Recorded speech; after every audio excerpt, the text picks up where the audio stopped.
be here with you all today. And as you can see, our today's topic is going to be our burden bearer. Jesus is our burden bearer. And so this morning, do want to give thanks to Nancy for leading us in prayer this morning, for setting the atmosphere in the house. And we have a lot to cover, and we're going to honor that prayer as we move forward. And so the topic is our burden bearer, and the lesson, big idea today is that I will cast my cares upon the Lord. I will cast my cares upon the Lord. And so as we start, as we know, as we grow into maturity as able-bodied adults, for the most part, we're generally taught to just understand and know that we have to carry our own weight to make it in this life. However, we know that the reality of the matter is that life does happen, and there are various things that can happen in life, that can affect our inner man or inner woman, so to speak, more so than even our physical bodies. And if we don't know how to deal with those situations in life, it can cripple us and threaten to render us useless. And to complicate matters for the believer, the enemy knows this, and so it's his job to throw obstacles in the road to distract and to make us uncomfortable by disrupting us in any way he knows how. And so in today's lesson, we'll take a look at David. He's known as a king and a warrior. He's God's man, a man after God's own heart. And though he's known to be fierce in battle, known to slay thousands of enemies at a time, we'll learn from this lesson that despite his military prowess, like any man, there's a soft spot, there's a chink in his armor somewhere. And so we'll discover the type of attack that led to such a powerful man of war, essentially fleeing the city in fear for his life because of a burden of betrayal.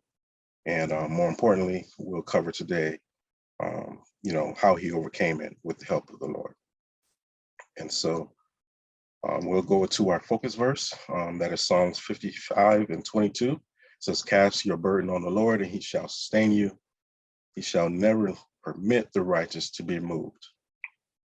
And our lesson text comes from 2 Samuel, the 17th chapter, the 15th through the 22nd verse. And it reads, then Hushai said to Zadok and Abiathar, the priests, thus and so, and Ahithophel advised Absalom and the elders of Israel, and thus and so I have advised. Now therefore send quickly and tell David, saying, do not spend the night in the plains of the wilderness, but speedily cross over, lest the king and the people who are with him be swallowed up. Now Jonathan and Ahimaaz stayed in Rogel, for they dared not to be seen coming into the city. So a female servant would come and tell them, and they would go and tell King David. Nevertheless, the lad saw them and told Absalom. But both of them went away quickly and came to a man's house in Bahurim, whom had a well in his court, and they went down into it. And the woman took a spread of covering over the well's mouth and spread ground grain on it, and the thing was not known. And when Absalom's servant came to the woman at the house, they said, where is Ahimaaz and Jonathan? So the woman said to them, they have gone over the water brook. And when they had searched and they could not find them, they returned to Jerusalem. Now it came to pass after they departed that they came up out of the well and went and told King David and said to David, arise and cross over the water quickly, for thus has Ahithophel advised against you. So David and all the people who were with him arose and crossed over the Jordan. By morning light, not one of them was left who had not gone over the Jordan. And so we'll learn more about who Hushai is. We'll learn more about who Ahithophel is, and certainly Absalom. And put a little snippet here to just kind of set the tone, to ties into this message. It says, surely that he has borne our griefs and carried our sorrows. And the word born here means to lift up and bear away. As we go through life, we'll encounter burdens and sorrows, but Jesus has promised that he will lift our burdens. And there's a small, quick passage here. It says, "Come to me, all who are weary and burdened, and I will give you rest." Matthew 11:28. And so as we move forward, we saw in the lesson text that Absalom is a main figure in this text. He plays a major role in this text. And so we'll define who he is and all these other characters. And so, as we know, David, he was a king. So at that time in the culture, it wasn't uncommon for the king to have many concubines. And so from that, there were several offspring while David was king. And so Amnon, who's a player in this whole story as well, was David's first son. He was born by a concubine named Ahinoam. And so also here we have Absalom, his third son, and Tamar. So this is a depiction of Absalom, and this is Tamar. She was known to be very beautiful. And so they were full, they were brother and sister by the same mother and father. And so the story goes in the text that Amnon, David's first son, fell in love with his half-sister Tamar, but there was strict law against there being any dealing with them. And so we'll find that in Leviticus. You can look that up later. But unfortunately, despite that law being against any such thing, Amnon forcefully violated Tamar. We may have kids on the line, so you can use your imagination when I mean forcefully. And so when King David got wind of what happened, he was very upset. But in the Bible, there is no record of any type of judgment coming upon Amnon. However, what we do know from the text is that because of the Mosaic law, it says if anything that did occur, such as what occurred, then it would eliminate that person from taking the throne. And so we have to keep in mind that Amnon was David's first son, was next on the throne, and what he did eliminated him. So I don't know if maybe David thought that him just simply being eliminated from capably having potential of being a king, that was punishment enough, but nonetheless, David did not do anything to him that we know of. And but as a result, due to the lack of judgment against Amnon, Absalom, Tamar's, full brother, was angry, and he hid the anger in his heart. And it wasn't until 3 years later that he really revealed his true feelings about, his half brother Amnon, because he went on to become a sheep herder, and he invited all of his brothers to a feast, and he basically lured them there so that he can take the opportunity to kill his older brother, as we see here. And so that's a quick synopsis of who Absalom was. And so as we get into the meat of the lesson, as we can see, all of these events, caused Absalom to build up this fury and dislike towards his father, to the degree that he made up in his mind that he just had to avenge this thing that had happened. And so, and that's the way the heart works. If we harbor bitterness towards someone, eventually it's going to grow like a tumor, become cancerous. And so after he killed his brother, Absalom went into exile at Geshur, and he spent the next 3 years there. But, eventually King David, he longed for his son, and then he allowed for him to come back. But even although all that time had passed, and even though David sought to reconcile with him, Absalom was still bitter towards his father, King David, and he began undermining his father. And the thing that David did was, by not, announcing some type of judgment that, Absalom would be at least satisfied with, he just kept on that theme. And so in this particular text here, in 2 Samuel 15:2-6, we see that Absalom, what he would do, he would basically get up early in the morning and go to the gate of the city.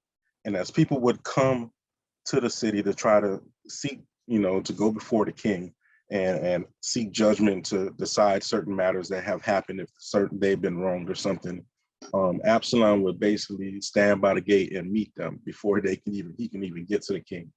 And in verse 3, he say, he asked them who they were and find out what they had going on.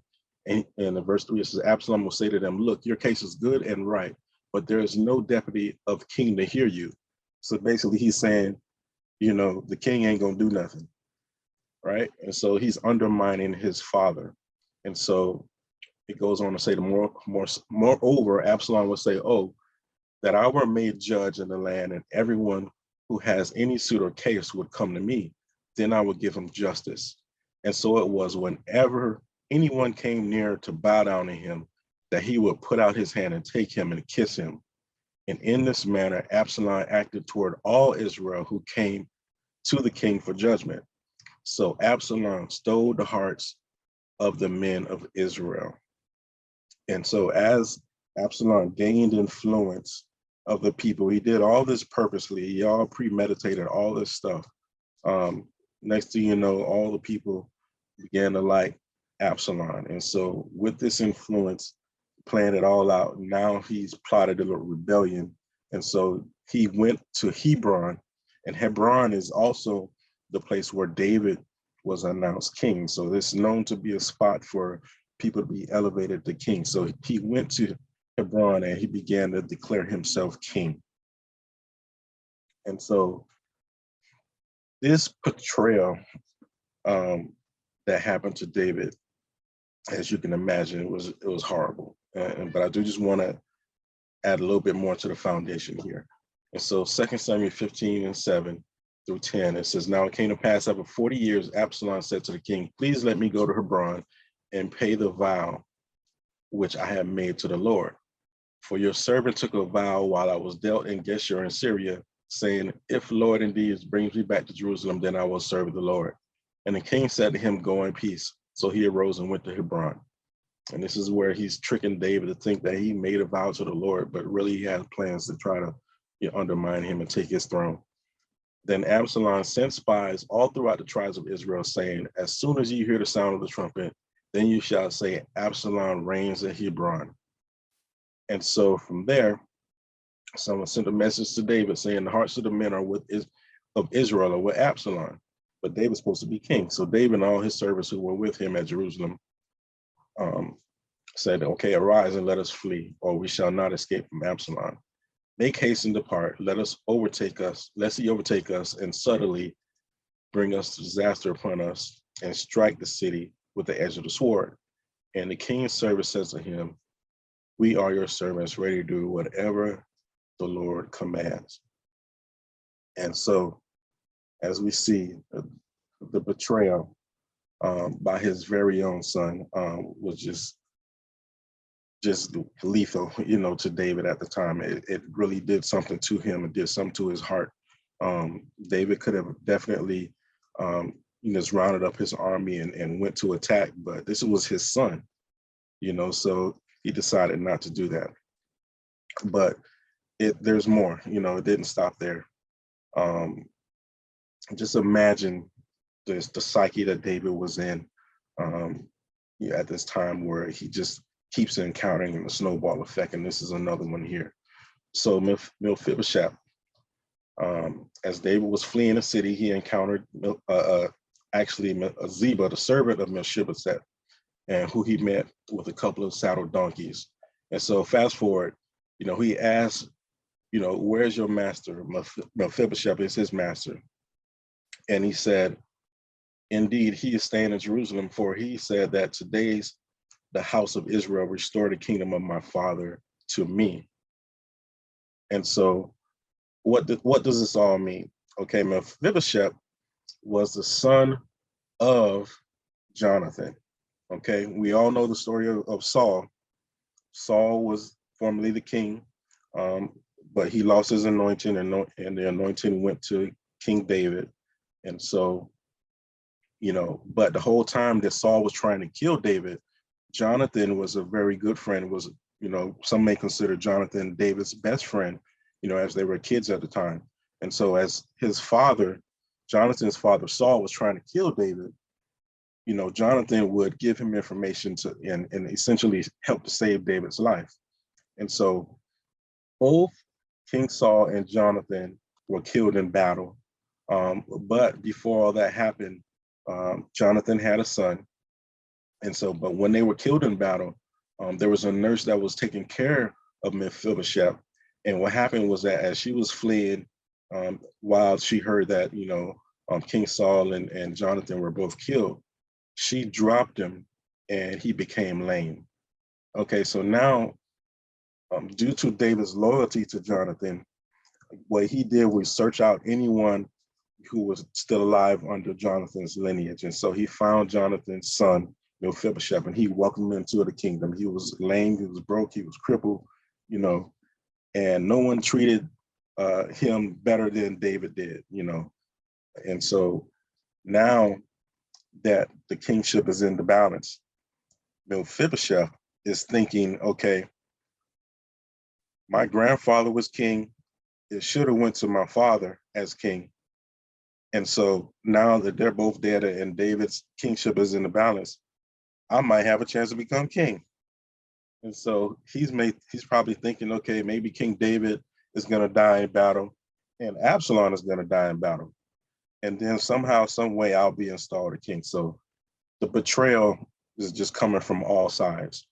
And so one of the reasons why betrayal is such a heavy burden is because it comes when you least expect it. It's like an uppercut. And most of the times it's from someone close to you that you selected to be in one hand or one way or another close to you. This type of betrayal really hurts because in a sense, David invited these people at his table, They know his coming in is going. They know the route he takes every day. They can have an inkling of how he thinks, probably knows the most darkest secrets, more than anyone else. And so the betrayal that David felt in his psyche, all that he was going through, he probably just didn't know, what would happen to him. And so it's definitely was an uppercut. And so we can multiply by 1,000,000 the betrayal that we may have felt by maybe a friend, but just imagine your own child trying to kill you. And there's more than that, As we go on, we find out that Ahithophel, he was one of David's most trusted advisor. He decided to defect and join Absalom in his rebellion. And so he served as a counselor to Absalom in Hebron. Now, he held that role with David. And so it's likely that Ahithophel, when David went to all these wars, he probably, counseled David on how to strategize and things like that. So he probably had an inkling of how David would maneuver, as it relates to, trying to defend his kingship. And so Absalom sought Ahithophel for counsel likewise, as he wanted to take the throne. And so he conspired a plan to overthrow David and his men. And so, but, God had trick up his sleeve and he influenced David to ask a friend, Hushai, to basically pretend as if he was going to also pledge his loyalty to Absalom. And so basically he created a line of communication of everything that he would hear and feed it back to him. And what he asked Hushai to do is because when David fled Jerusalem, he fled the city and left his seat, he went out to go out and go to pray to God. And he just basically departed and fled the city. What he did, he told the priest to stay inside the city to tend to, those matters. And so what Hushai would do is go into the city, pledge his allegiance to Absalom, and anything that he heard, he sent that word to the priest. And then the priest had sons that they would send the word to David. And so that was part of the, the lesson text that we read earlier. And so this line of communication allowed Hushai to be front and center when it came to, how Absalom was going to be plotting against David. And so in this passage, I'm going to just skim through it. We're seeing Ahithophel, he's giving advice to Absalom. And he said, the very night that this happened, he says, now let me choose 12,000 men and I will arise and pursue David tonight. And so his advice was not to give David time to regroup, right? And so, but then Absalom called Hushai. He knew that Hushai was David's friend. So he was thinking, okay, maybe you even know what he's thinking as well. So he's trying to judge what both of the men are saying so that he can come up with the right strategy. And so he called Hushai, and Hushai came and said, is basically saying, Ahithophel has spoken in this manner, shall we do it? If not, speak up. So Hushai responded to Absalom, the advice that Ahithophel has given is not good at this time. For Hushai said, you know your father and his men, that they are mighty men, and they are enraged in their minds, and like a bear robbed of cubs in the field. You and your father is a man of war, and will not camp with the people. Surely by now he is hidden. And so Hushai then went, he basically is sending them bad information. He averted the advice, and Absalom went ahead and took the advice of Hushai, and they didn't go that night. But in reality, if they would have went that night, they probably would have captured David. And so then Hushai sent the word to David to basically leave so they can escape. And so thanks to Hushai, David's men went ahead and they fled and they left. And this allowed David the opportunity to outmaneuver Absalom's army, and they were able to prepare a victorious strategy. And so God raised Hushai up for that job. There are times when we might think everyone is against us, but there's always going to be a remnant. God is always going to have some type of outlet for us, a way of escape for us. And God raised Hushai up for that job by fixing his heart to be loyal to David. When everyone else in David's camp, some of the people that he didn't expect, some of his most loyal people he didn't expect to go against him, they did go against him. But yet Hushai, he stayed true. He was right in the middle of the camp. He could have decided, okay, let me just turn over and go with Absalom. It seems like everything is going against David. But no, he was loyal. And he was certainly also a rookie. He's not known to be, an advisor or a counselor, but somehow, some way, God made Absalom to even listen to him, even more so than Ahithophel, and take his counsel and his advice over Ahithophel. When he decided to try to go and take the kingdom. And so we can also always use a firm defender like Hushai in our lives, and God does provide the right people to fill that role when we need it. And so just when you think, we're all alone, God doesn't leave us as orphans. But one thing I do want to point out is that there's a benefit that we have as New Testament believers, and that's when we seek the Lord, we can seek God directly, basically, and get in his presence to kickstart our healing and restoration that we need in our time of trouble. And so Jesus is the best defender of our shield that we can ever ask for. So whatever, whether we're aware of it or not, the Lord, he can and will use someone to assist us, but Jesus is always the leading role as protector in that role, as protector of our shield, if you will. And so what I'm saying, don't necessarily look for someone, but look for Jesus in our time of trouble. And so David escaped, and he went out to the field, and they slaughtered 20,000 people that day. And so he was victorious. Now, as for Absalom, as we see at the top, sorry about that. We see at the top that Absalom was known to be the most handsome person. And one of the things that they pointed out about Absalom in the text was his hair. It was likely probably his pride and joy. It was so luxurious and everything. And pride was one of his underlying problems.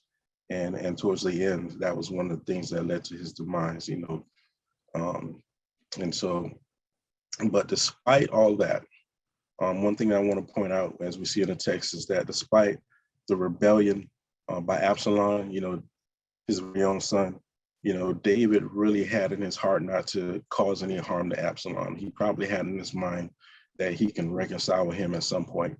And so he gave an order to Joab and Abishai and to Attai, saying, "Deal gently for my sake with the young man Absalom." And all the people heard the king and gave all of the captains order concerning Absalom. And so they relayed the orders to the rest of the army. But lo and behold, Joab went ahead and slayed Absalom. And what happened to Absalom is that as he was, during the battle, he was riding through, and then his hair, as we see in the image here, his hair got caught in the trees, and Joab took the opportunity to slay him. And so, some might say, well, that was a direct, disorder. He didn't follow what David ordered for them to do. But Joab, he was basically a different kind of person. And so real quick, we'll learn about Joab. I don't have that much time, but David, Joab was David's nephew. And he first came about when David was installed. And at the time, a person named Abner had killed Joab's brother. And so, but David, Abner was on the other side. He was related to Saul. And so David, somewhere along the line, later down the road, he came and gave favor to Abner and tried to bring him close, but then Joab killed him at that point. And so Joab seems like the type of person that, he was just ordained to just protect David's kingship no matter what. And so if there was some type of threat that he can sense at any point that didn't mean David good, Joab was just one of those people that didn't play the radio. And so here's the key. In David's most trying time, he didn't fight the pressure with his military power, even though it was God that gave him that ability. He showed restraint. He didn't even want to cause any harm to his own son. But he didn't immediately round up his army to assert himself with brute strength. The first thing that he did was he created space between him and his troubles, and he cried out to the Lord. Okay? He told him exactly everything that was going on. And we see here in Psalms, it says, "My heart severely pained within me, and the terrors of death have fallen upon me. Fearlessness and trembling have come upon me, and horror has overwhelmed me. I would wander off if I could." So basically, he was very transparent with God. He told him, everything that, he was going through, and he decided to cast his burdens on God. And we see that, the Lord is a bearer of every single burden that we have. So we should do likewise. And so in Psalms 55, we see that David is basically confessing his frustration and his weariness. He professed his pain, caused by his enemy. He revealed the betrayal. So every single detail concerning the matter, he laid it out. He asked the Lord to confuse their speech. He told him that his enemy insults him. And he told him that it's not just someone else, that's doing this, my peer, a companion, a good friend. Not only had Absalom betrayed him, but his good friend Ahithophel betrayed him as well. And so he asked God to redeem him from battle, and he declared that he would be redeemed unharmed. And so God will sustain us. All we have to do is cast our burden on the Lord. And 1 Peter 5:6-11 says, "Humble yourself, therefore, under the mighty hand of God, so that at the proper time he may exalt you, casting all your anxieties on him because he cares for you. Be sober-minded, be watchful. Your adversary, the devil, prowls like a roaring lion, seeking whom he may devour. Resist him, firm in your faith, knowing that the same kinds of suffering are being experienced by your brotherhood throughout the world. And after you have suffered a little while, the God of all grace, who has called you to his eternal glory in Christ, will himself restore, confirm, strengthen, and establish you." And so only God can deliver us from betrayal, the heartache, pain, suffering. David knew the best way to come out of his anguish and to deal with his pain is to cast his cares on the Lord. And so he set the blueprint. We have the benefit of this text that we can turn to in the times of our own trouble. David knew that no matter the wealth that he had, none of that can fix it. He had the ability to snap his fingers for his servants to do practically anything he wanted them to do, but none of those luxuries that he was privy to could make amends for the hole in his heart. And so when we have scenarios where we're betrayed or just have a heartbreak that we go through in life, when life throws curveballs, God is there to sustain us. These things will happen, such as life, but we have a Father that cares for us, a Father that knows the burden that we have. But if we give those burdens to Him, He will help us and bring us through it.